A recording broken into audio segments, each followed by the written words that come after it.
जय शिवराय मित्रांनो विधानसभेच्या निवडणुका झाल्या, निकाल लागला, सरकार आलं, शपथविधी पार पडला आणि आता नवीन मुख्यमंत्र्यांच्या माध्यमातून नेमका काय एजेंडा राबवला जाणार, कोणत्या कामांना फोकस दिला जाणार, कोणत्या वर्गाला झुकतं माप दिलं जाणार, हा एक सर्वसामान्यांना पडलेला प्रश्न. शेतकऱ्यांचे प्रश्न आहेत, सर्वसामान्यांचे प्रश्न आहेत, ज्येष्ठ नागरिकांचे प्रश्न आहेत, विद्यार्थ्यांचे प्रश्न आहेत, महिलांचे प्रश्न आहेत आणि या सर्व प्रश्नांमध्ये आता नेमका कोणता प्रश्न फोकसमध्ये राहील, कोणत्या योजनांवरती सरकारचं लक्ष केंद्रित केलं जाईल किंवा मुख्यमंत्र्यांचं स्वतः मुख्यमंत्री म्हणून येणाऱ्या या 5 वर्षाच्या कालावधीमध्ये नेमकं कोणत्या बाबीवरती लक्ष केंद्रित असेल, हा एक प्रश्न आता सर्वसामान्यांना पडला होता आणि हाच प्रश्न त्यांना झालेल्या पहिल्या मुलाखतीमध्ये विचारण्यात आला. मित्रांनो, याच्या उत्तरादाखल मुख्यमंत्र्यांच्या माध्यमातून उत्तर दिलेले ते उत्तर राज्यातील शेतकऱ्यांसाठी नक्कीच दिलासादायक असणार आहे. याच्यामध्ये त्यांच्या माध्यमातून देण्यात आलेल्या उत्तरामधील पहिला जो फोकस असणार आहे तो म्हणजे नदी जोड प्रकल्पावरती.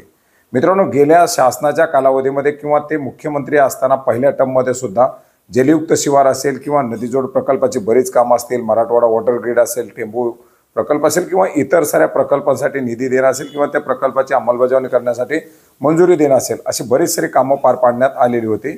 याच्यामध्ये जलयुक्त शिवार भ्रष्टाचारानं बरबटलेली योजना, परंतु शेतकऱ्यांसाठी अतिशय महत्त्वाची अशी आणि एक प्रेरणा, एक वरदान अशी ठरलेली योजना.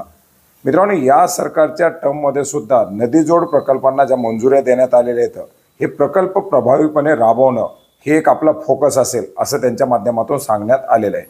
आता याच्या व्यतिरिक्त दुसरा जो फोकस असणार आहे तो म्हणजे रिन्युएबल एनर्जीवरती, ज्याच्यामध्ये मोठा वाटा असणार आहे सोलरचा.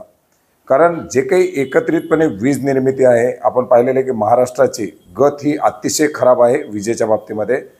दिवसा 12 तास तर काही रात्री 8 तास कुठल्या ना कुठल्या भागामध्ये लोड शेडिंग, घेतलं तर गुजरातकडून चढ्या दरानं वीज खरेदी, इतर राज्याकडून विजेची खरेदी, असे बरेच सारे प्रश्न महाराष्ट्रासोबत आहेत. इंडस्ट्री चालवायची असेल, शेतकरी असतील किंवा विद्यार्थी, कुठल्याही भागासाठी विजेची उपलब्ध करून द्यायला महाराष्ट्राकडे आवश्यक असलेली वीज उपलब्ध नाही. याच्यामुळे शेतकऱ्यांना सुद्धा आपण पाहिलेले की सिंचनामध्ये बऱ्याच साऱ्या दुविधा येत आहेत आणि या सर्वांच्या पार्श्वभूमीवरती रिन्युएबल एनर्जीसाठी खूप मोठे सोर्सेस हे महाराष्ट्राकडे आहेत आणि त्याच्यामुळे रिन्युएबल सोर्सेस जे काही आहेत, ज्याच्यात सोलर असेल, विंड असेल, हायड्रो पॉवर असतील, या सर्व सोर्सेसच्या माध्यमातून वीज निर्मितीचं उद्दिष्ट घेऊन 50% लागणारी वीज ही रिन्युएबल सोर्सेसच्या माध्यमातून निर्मिती करण्यावरती लक्ष केंद्रित करणार असल्याची माहिती त्यांच्या माध्यमातून देण्यात आलेली आहे. मित्रांनो, याचाच एक भाग म्हणजे मुख्यमंत्री सौर कृषी वाहिनी योजना, ज्या योजनेच्या अंतर्गत आपण पाहिलं होतं की 9000 मेगावॅट ऊर्जा निर्मितीचं जे उद्दिष्ट होतं ते जवळजवळ 16000 मेगावॅट करण्यात आलेले आहे. आणि आता हीच योजना प्रभावीपणे राबवून याच्या माध्यमातून विजेची निर्मिती करून याचं जे काही कृषी फीडर असतील, या कृषी फीडरचं सोलरायझेशन करून शेतकऱ्यांना दिवसा विजेची उपलब्धता करून देण्यावरती याच्या माध्यमातून भर असेल. त्याची मिळणारी वीज इंडस्ट्रीला असेल किंवा मिळणारी वीज इतर प्रकल्पांना असेल, हे देणंसुद्धा याच्या माध्यमातून एक मेन फोकस असणार आहे. आणि येणाऱ्या काळामध्ये रिन्युएबल एनर्जी ही एक काळाची गरज असणार आहे. तर अशा प्रकारे 2 महत्त्वाचे, आता याच्यामध्ये कृषी फीडरचं सोलरायझेशन असेल, याच्यामध्ये आपण पाहिलेलं की मागेल त्याला सोलर योजना आणण्यात आलेली आहे. 8 लाख सोलर पंपाचं उद्दिष्ट देखील याच्या अंतर्गत देण्यात आलेलं आहे आणि जवळजवळ हे 8 लाख सोलर पंप बसवण्याचं उद्दिष्टसुद्धा या कार्यकालामध्ये पूर्ण करण्याची त्यांची एक मानसिकता असणार आहे. तर अशा प्रकारे आता महत्त्वाचं असं म्हणजे विजेची उपलब्धता आणि शेतीला पाणी, या जर बाबी शेतकऱ्यांना मिळाल्या तर शेतकरी खूप मोठ्या प्रमाणात एक सधन होऊ शकतो किंवा जे काही बेसिक नीड आहेत याच्यामध्ये शेतीला पाणी ही एक अतिशय आवश्यक बाब आहे. आणि हे जे काही नदीजोड प्रकल्प असतील किंवा हे जे काही उपसा सिंचन प्रकल्प असतील, हे जर प्रभावीपणे राबवले गेले तर आपल्याला माहिती आहे की त्या भागाचा कायापालट होऊ शकतो.